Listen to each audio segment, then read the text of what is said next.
Now, from the studios of Into Tomorrow in Miami, this is ITTV. Hello, ITTV viewers. I'm Dave Graveline. Glad to have you back for another ITTV update.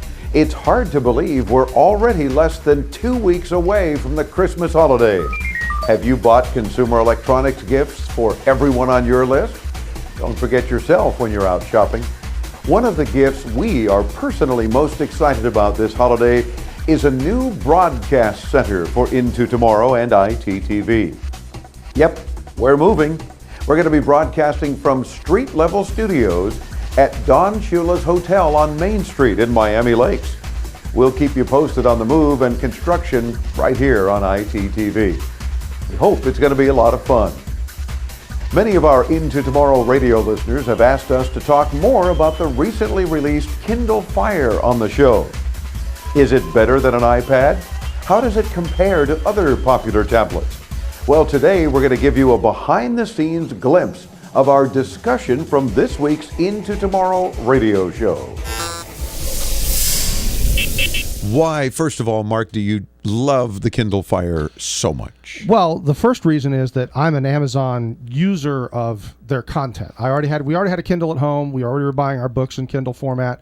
I was already buying my music from Amazon, and it was going into their cloud drive automatically. And then I also was an Amazon TV. I would buy movies from them. I was a Prime subscriber for their fast shipping, so I would get the streaming of TVs and movies, the free streaming. So I was already kind of into the Amazon culture. Also, you could say you were an Amazon geek. Well, I was kind of like Rob is with iTunes. I was with Amazon. Now, the Kindle Fire itself is a 7-inch tablet, so it's easy to hold in your hand. I bought a leather case for it that has this really cool looking strap. We can show that on the camera there. And this has, the nice thing about this is it makes it easy to hold. Some people have talked about the fact that it's heavy. It's 14 and a half ounces, and it's been knocked a little bit for the weight. But once you strap it on your hand like that, I can read all day long, and you don't feel it because you're not gripping it. You're not having to hold it with your grip strength. Fires up like a standard Android device where you just do the swipe to unlock, and then that gives you the customized Amazon Kindle user interface. It is a Kindle first that's also an Amazon tablet, more so than an Android tablet. I guess I said that wrong. It's a Kindle that happens to run Android rather than being an Android tablet.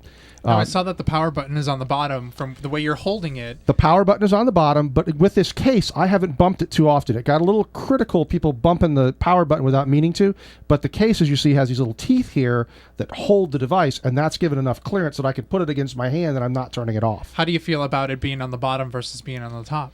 I don't care, because it really hasn't affected me much one way or another. And a lot of the times, if you're like watching a video, for example, for an extended period of time, you're going to turn it into the landscape orientation anyways. Okay. The Amazon content is easy to get to. Across the top, they have this menu bar, newsstand, books, music, video, docs, apps, and web. Newsstand is for magazines. I've subscribed to one magazine, Maximum PC. If you want to view the magazine, you just tap it on your news rack. It pulls the magazine up. It then shows you the magazine pages as you can see them as they would be in the magazine in print format. When you get to a page that contains content that you want to look at, you just tap the page and switch to text view if you don't feel like zooming it up. And now it gives you that content in the Kindle reader. It looks like an ebook. Like an ebook to make it very easy to read. That's very nice. The books are simply your Kindle books. When I tap on books, there's Game of Thrones, which I bought the other day, and I've been reading. Great book series, by the way. And then again, it just comes up, and I can keep reading from wherever I am. I like the big icons they're using for all the apps that you have on there in your browser. This stand here, this shelf, shows you the last things you opened. Yeah, you have the top is you have sort of a cover flow, if I can steal Apple's word for it, interface of things that I've accessed, so I can flip between things that I was recently into and go back to them. This is the favorite shelf, similar to the Android home screen, where you can drag your icons around the way that you want. I can do the same thing here. I can put my favorites for apps there, but my whole app screen is, if I touch the apps there, these are all the apps that are on the devices. So the favorites, kind of like the Android home screen, this shows me everything that's on the device by title or by time that I've accessed it.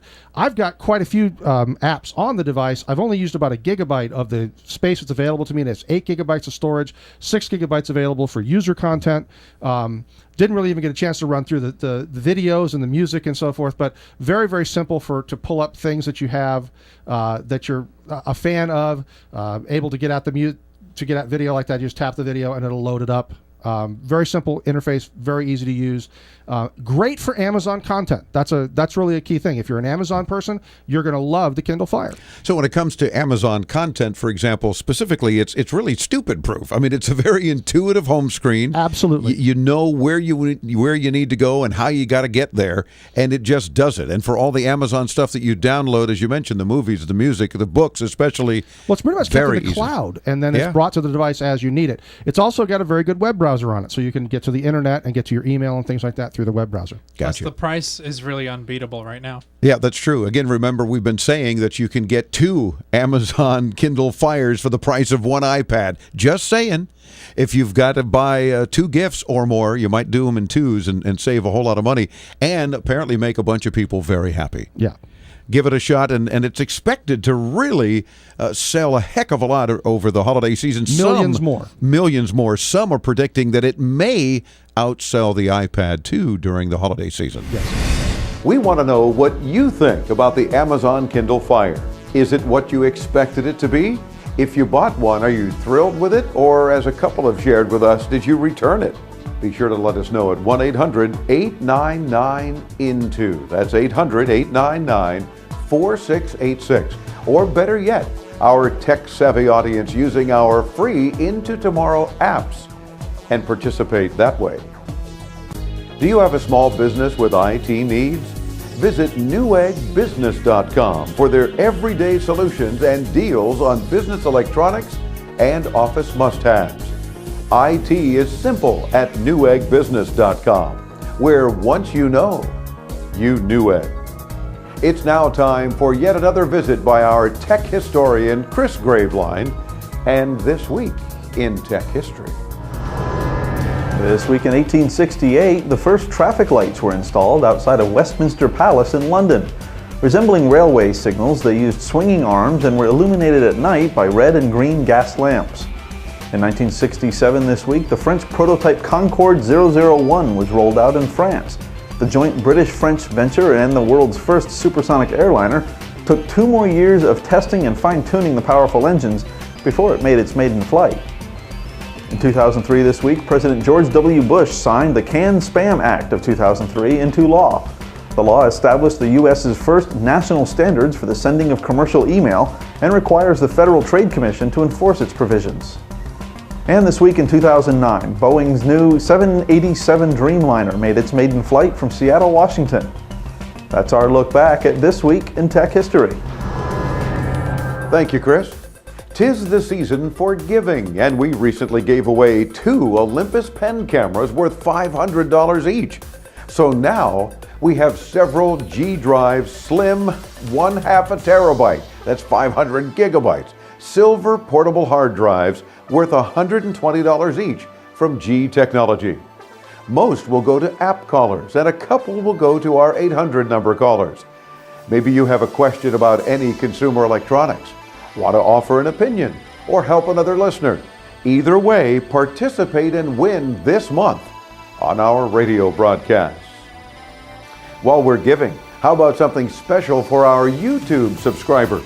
How about a Laissez Le Plug? You can share your USB hard drives and printers over Wi-Fi and access them even when you're away from home.